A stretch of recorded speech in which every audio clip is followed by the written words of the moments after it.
At the time of recording this video, Strand Larsen is still a Wolves player, but looks to be changing teams very soon. Leeds, Crystal Palace, even Forest are in talks to sign the striker. Where he will go is still unknown 4 days until the window shuts. In this video, I'm going to debunk the myth that Strand Larsen is a poor striker, and any team looking to sign him will be lucky to have him. Let me show you what I mean. If we look at Strand Larsen's overall career, he's played over 235 games for his clubs, scored 70 goals and got 28 assists. That is not a bad return for a Norwegian striker who's not even played for a large elite team like a Chelsea or Man United. They've all been relatively small teams, quote unquote. Wolves, gone again at Celta Vigo, but honestly, a really good return rate for the Norwegian. That being said, the most important stat is obviously the last 2 seasons in the Premier League. Last season, he got 14 goals, 4 assists in 38 Premier League games. This season, 6 goals, 2 assists in 25 games. Looking on last season, you can see here why teams want to sign him. His stats are looking very, very good amongst other players in the Premier League in his level.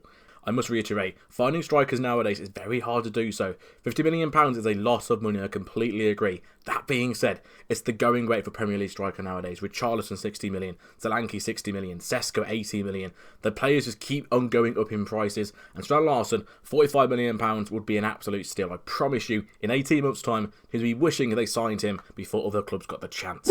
Ultimately, this season he's been very, very poor. 21 games, 1 goal, 1 assist in the Premier League. But you can see there on the left-hand side, his overall goals per 90 matches pretty much most attackers in the Wolves team. Arias, Arokadore and Hwang Hee-chan. Wolves just don't score many goals. And that's not down to him, it's down to the overall team and the way they play. And you can see that on the right-hand side, his overall per 90-minute stats in the league are just very, very poor. So, at the moment, is he worth £45 million? The answer is no, he's not. He's also not been his usual self. He's had injuries. I think his head's been turned since the Newcastle bid back in August. You can see there the assists from midfielders as well. They don't exist, they're non-existent. The service is not there for Strand Larsen or Tolu or even Hwang Hee-chan. They don't get the service they require, and that is why Wolves are where they are today. So why is he playing so poorly for Wolves? Why are Wolves playing so poorly? It's a great question. Here is your answer. Wolves have scored 15 goals all season in the Premier League. It is 8 less than Nottingham Forest, and it's 9 less than Crystal Palace, who want to sign him in the next few days. Wolves simply don't score enough goals as a football team. You can see there the attacking stats. Wolves are pretty much bottom or bottom 3 in every single metric. They've just been a very poor team to watch, hence why they have 8 points out of 23 games this season. There's so many issues with the way Wolves set up both defensively and in attack that both Tolu and Larsen get the bad end of the stick. You can see there the attacking stats are just very poor in every single metric. Possession, shots on target, touches in the box. They're just low in every single metric. So, of course, naturally, the output from the attackers are going to be very poor as well.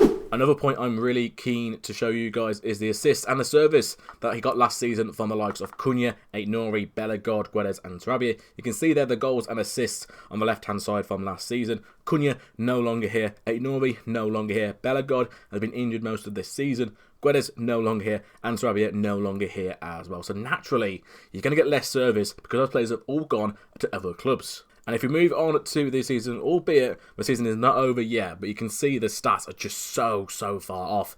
Devon Muller-Wolf, with the most assists in the team, doesn't really play very often. Crsytal's a defender, Strand Larsen's there, Hugo Brenner slowly back into the team, Hwang Hee-chan's a striker, Menes is not even here, Mane is 18 years old, and Phil Lopez also no longer at the club. So naturally, when you've not got the service that you require as a striker, you're going to have less of an output, less of a team, and ultimately, the way Wolves play, the Wolves set up, and the way Wolves have been this season, Strand Larsen was never going to score 14 goals like he did last season. And we've got to bear in mind as well, there were 14 non-penalty goals as well, which for strikers is hard enough already, let alone in a team struggling to stay in the league. I spent 2 hours on a live stream backing Strand Larsen, and I told people to go and watch this goal against Italy in the European qualifiers earlier on this season, and this goal is absolutely pure Strand Larsen. Here's the first goal against Italy in the European qualifiers just a few months ago. The ball is received into his feet. Keyword there, into his feet. He's not a target man. He's not a striker who can hold the ball up. Get into his feet and he will score goals. You can see here the ball's into his feet. He runs past Mancini, who, by the way, is a great defender himself, and then scores against Donnarumma, who, by the way, is the best goalkeeper in the world, to score for Norway in the European qualifiers. He'd been on the pitch for less than 5 minutes after he scored that goal. Why did he score the goal? Because they played to his feet. They played to his strengths and he played to his advantage, and it worked off. They scored the goal.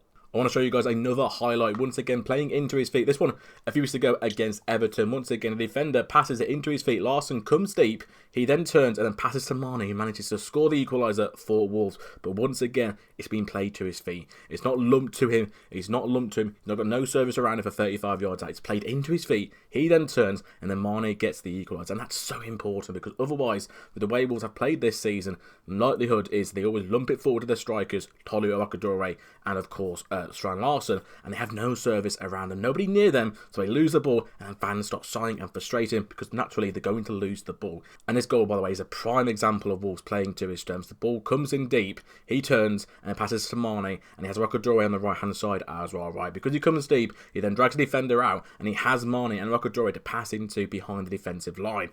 It's so simple, but it's so important with the way Wolves play and the way Strand Larsen plays as a player. Imagine him at Crystal Palace, right? He comes in deep. You've then got Brennan Johnson, you've got Sarr, you've got Uche, you've got Pino, and you've also got potentially Gessend as well to come across too. That's what you can do when you play to his strengths, and not lump it forward to him like we have been doing this season. And once again, here were two more examples of him doing that in the Premier League. This time last season, but again, the premise still stands, right? The first goal on the left-hand side is against Bournemouth. You can see there, the ball comes in from Semedo. Once again, it's another good ball, right? It's another good bit of service that Wolves don't have in this squad nowadays. The ball comes in from Semedo, and he manages to get the best of Sabonja, who, by the way, now plays for PSG, a deal worth £50 million in the summer. Gets the best of him, and then he manages to score against Bournemouth in that game. It's good movement, but it also requires good service from the fullback. Semedo gives him that service, and Wolves score a goal. And this goal against Leicester is again another example of Wolves playing to his advantages. Doherty has the ball on the right hand side, instead of passing it over Strand Larsen to running behind it, instead comes in deeper to pass the ball to Cunha on the left hand side. Cunha then finds him later on, and he scores the goal and doubles his advantage, and Wolves win the game 2-0. It's just so simple, it's so basic, but it's the way Wolves don't play this season. Once again, Cunha no longer at the club. No team in that Wolves team right now can make that pass to him for the second goal. And ultimately, Wolves need better service. Strand Larsen needs better service, and he deserves better service as well. He's a good striker. He's a good Norwegian player. Any team looking to sign him will be absolutely lucky. So is he worth £45 million right now? The answer probably is no. That being said, in a market where players go for absolutely mental money, I don't think it's a terrible signing for either club, Leeds or even Crystal Palace, given the market it is nowadays. And then when you throw in the fact it's January deadline day in a few days' time, and he has a new contract at Wolves in the last few months, Wolves are under no obligation to sell him for a fee less than they actually want. Yes, 1 goal in 21 is not good, but Strand Larsen is better than that as a striker, as he's proven in the last few seasons of his career. Ultimately, with Wolves' poor service and other players leaving last summer, Wolves are going to naturally score less goals, and so is Strand Larsen. I really think he's a really smart player. Any team looking to sign him will be absolutely lucky. So you can save this video, and in 18 months' time when Larsen scores goals for his new clubs, you can come back and thank me later. What do you guys think? Is Strand Larsen worth the money? Should he stay? Should he go? Let me know in the comments down below.